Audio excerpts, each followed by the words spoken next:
I wanted to address some questions that people have been asking about brown adipose tissue or fat. Question is, what about the studies that have been done showing an increase in calories being burned from activating brown fat tissue? Well, it's a great question and one I also asked myself. So I carefully read what I could find in studies, and guess what? Very few scientific studies have even been done on humans, at least nothing I could find. Almost all the stuff you hear about is from studies done on mice, and they never said it was due to just brown fat cells alone. It was due to the body getting cold, and some of the calorie burning was from mild shivering. One report said they lowered the body temperature to just above the shivering point so they could remove the muscle shivering as a catalyst for the calorie burning. Studies done on mice, specifically talking about brown adipose tissue, said that the mice had to be chilled to 4 degrees Celsius for 8 long weeks. Yes, you heard right, 8 long cold weeks of 4 degrees Celsius to get any kind of brown fat activation at all. And they also went on to say that it was quite stressful.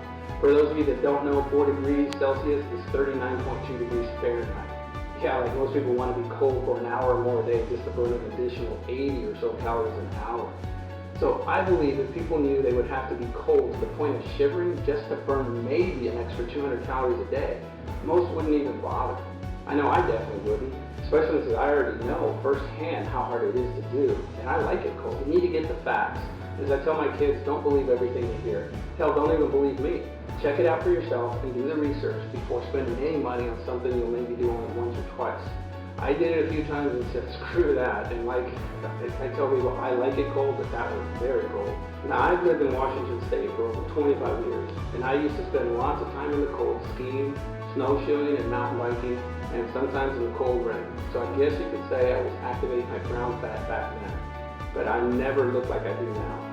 So in my mind, from my experience and others, being cold does not make you thin, nor does it get rid of any fat cells. If it did, then all the people who live in Alaska would be thin, and we know that is not the case. This is how much I was into working out. I would ride my bike to the gym down James Hill in Kent, Washington, which was very steep and about a mile long. Then I would work out a few hours, play racquetball, and then ride my bike back up that hill. Sometimes not even making it up because my muscles would start to cramp up. That's how intense I was when it came to my workouts and diet. But that gets old quick, especially when you don't see the results you really want. And in my case, I wanted a ripped looking body. Vanity? Maybe, but it's what I wanted. I never wanted to be huge, just in the best shape possible. And with all that, I never looked like I do now. I could never see my abs or obliques. So what did I do different? Well, the only difference is the cryolysis I did via that CryoSculptor belt I had rigged up. Honestly, that's it. No diets, no more crazy workouts, which I wouldn't even want to do again. That's why I'm so excited about this whole thing. If I could do a money-back guarantee on crowdfunding, I would. That's how sure I am that it'll work for other people too. So do your research and tell all your friends about the CryoSculptor system to get rid of those fat cells for good. Also, check out the video we posted with Dr. Ross talking about Cool Sculpting. I think you'll like it. Thanks for watching, and keep the questions and suggestions coming.